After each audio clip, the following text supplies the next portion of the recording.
El libro de Mormón, el libro de Alma, hijo de Alma. Capítulo 42. El estado terrenal es un tiempo de probación que permite al hombre arrepentirse y servir a Dios. La caída trajo la muerte temporal y espiritual sobre todo el género humano. La redención se realiza por medio del arrepentimiento. Dios mismo expía los pecados del mundo. La misericordia es para aquellos que se arrepienten. Todos los demás quedan sujetos a la justicia de Dios. La misericordia viene a causa de la expiación. Solo se salvan los que verdaderamente se arrepienten. Aproximadamente 74 a.C. Y ahora bien, hijo mío, percibo que hay algo más que inquieta tu mente, algo que no puedes comprender, y es concerniente a la justicia de Dios en el castigo del pecador, porque tratas de suponer que es una injusticia que el pecador sea consignado a un estado de miseria. He aquí, hijo mío, te explicaré esto. Pues he aquí, luego que el Señor Dios expulsó a nuestros primeros padres del jardín de Edén, para cultivar la tierra de la que fueron tomados. Sí, sacó al hombre y colocó al extremo oriental del jardín de Edén querubines y una espada encendida que daba vueltas por todos lados para guardar el árbol de la vida. Vemos, pues, que el hombre había llegado a ser como Dios, conociendo el bien y el mal, y para que no extendiera su mano y tomara también del árbol de la vida, y comiera y viviera para siempre, el Señor Dios colocó querubines y la espada encendida, para que el hombre no comiera del fruto. Y así vemos que le fue concedido al hombre un tiempo para que se arrepintiera. Sí, un tiempo de probación, un tiempo para arrepentirse y servir a Dios. Porque he aquí, si Adán hubiese extendido su mano inmediatamente y comido del árbol de la vida, habría vivido para siempre, según la palabra de Dios, sin tener un tiempo para arrepentirse. Sí, y también habría sido vana la palabra de Dios, y se habría frustrado el gran plan de salvación. Mas he aquí, le fue señalado al hombre que muriera. Por tanto, como fueron separados del árbol de la vida, así iban a ser separados de la faz de la tierra. El hombre se vio perdido para siempre. Sí, se tornó en hombre caído. Y ahora bien, ¿ves por esto que nuestros primeros padres fueron separados de la presencia del Señor, tanto temporal como espiritualmente? Y así vemos que llegaron a ser personas libres de seguir su propia voluntad. Y he aquí, no era prudente que el hombre fuese rescatado de esta muerte temporal, porque esto habría destruido el gran plan de felicidad. Por tanto, como el alma nunca podía morir, y ya que la caída había traído una muerte espiritual, así como una temporal, sobre todo el género humano, es decir, fueron separados de la presencia del Señor, se hizo menester que la humanidad fuese rescatada de esta muerte espiritual. Por tanto, ya que se habían vuelto carnales, sensuales y diabólicos por naturaleza, este estado de probación llegó a ser para ellos un estado para prepararse. Se tornó en un estado preparatorio. Y ten presente, hijo mío, que de no ser por el plan de redención, dejándolo a un lado, sus almas serían miserables en cuanto ellos murieran, por estar separados de la presencia del Señor. Y no habría medio de redimir al hombre de este estado caído, que él mismo se había ocasionado por motivo de su propia desobediencia. Por tanto, según la justicia, el plan de redención no podía realizarse, sino de acuerdo con las condiciones del arrepentimiento del hombre en este estado probatorio. Sí, este estado preparatorio. Porque a menos que fuera por estas condiciones, la misericordia no podría surtir efecto, salvo que destruyese la obra de la justicia.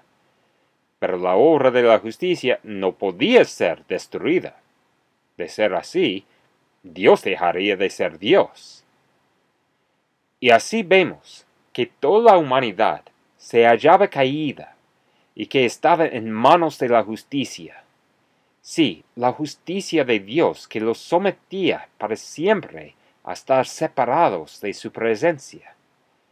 Ahora bien, no se podría realizar el plan de la misericordia, salvo que se efectuase una expiación. Por tanto, Dios mismo expía los pecados del mundo para realizar el plan de la misericordia, para apaciguar las demandas de la justicia, para que Dios sea un Dios perfecto, justo y misericordioso también. Mas el arrepentimiento no podía llegar a los hombres, a menos que se fijara un castigo, igualmente eterno como la vida del alma, opuesto al plan de la felicidad, tan eterno también como la vida del alma. ¿Y cómo podría el hombre arrepentirse a menos que pecara?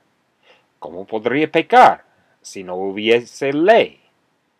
¿Cómo podría haber una ley sin que hubiese un castigo? Mas se fijó un castigo, y se dio una ley justa, la cual trajo el remordimiento de conciencia al hombre. Ahora bien, de no haberse dado una ley de que el hombre que asesina debe morir, ¿tendría miedo de morir si matase? Y también, si no hubiese ninguna ley contra el pecado, los hombres no tendrían miedo de pecar. Y si no se hubiese dado ninguna ley, ¿qué podría hacer la justicia si los hombres pecasen? ¿O la misericordia? Pues no tendrían derecho a reclamar al hombre. Mas se ha dado una ley, y se ha fijado un castigo, y se ha concedido un arrepentimiento, el cual la misericordia reclama. De otro modo, la justicia reclama al ser humano y ejecuta la ley, y la ley impone el castigo, pues de no ser así, las obras de la justicia serían destruidas, y Dios dejaría de ser Dios. Mas Dios no cesa de ser Dios, y la misericordia reclama al que se arrepienta, y la misericordia viene a causa de la expiación. Y la expiación lleva a efecto la resurrección de los muertos. Y la resurrección de los muertos lleva a los hombres de regreso a la presencia de Dios, y así son restaurados a su presencia, para ser juzgados según sus obras, de acuerdo con la ley y la justicia. Pues he aquí, la justicia ejerce todos sus derechos, y también la misericordia reclama cuanto le pertenece, y así nadie se salva sino los que verdaderamente se arrepienten. ¿Qué? ¿Supones tú que la misericordia puede robar a la justicia? Te digo que no, ni un ápice. Si fuera así, Dios dejaría de ser Dios. Y de este modo realiza Dios sus grandes y eternos propósitos, que fueron preparados desde la fundación del mundo. Y así se realiza la salvación y la redención de los hombres, y también su destrucción y miseria. Por tanto, oh hijo mío, el que quiera venir, puede venir a beber libremente de las aguas de la vida, y quien no quiera venir, no está obligado a venir, pero en el postrer día le será restaurado según sus hechos. Si ha deseado hacer lo malo, y no se ha arrepentido durante sus días, he aquí, lo malo le será devuelto, según la restauración de Dios. Y ahora bien, hijo mío, quisiera que no dejaras de que te perturbaran más estas cosas, y solo deja que te preocupen tus pecados, con esa zozobra que te conducirá al arrepentimiento. Oh, hijo mío, quisiera que no negaras más la justicia de Dios. No trates de excusarte en lo más mínimo a causa de tus pecados, negando la justicia de Dios. Deja más bien que la justicia de Dios y su misericordia y su longanimidad dominen por completo tu corazón, y permite que esto te humille hasta el polvo. Y ahora bien, oh hijo mío, eres llamado por Dios para predicar la palabra a este pueblo. Ve, hijo mío, declara la palabra con verdad y con circunspección, para que lleves almas al arrepentimiento, a fin de que el gran plan de misericordia pueda reclamarlas. Y Dios te conceda según mis palabras. Amén.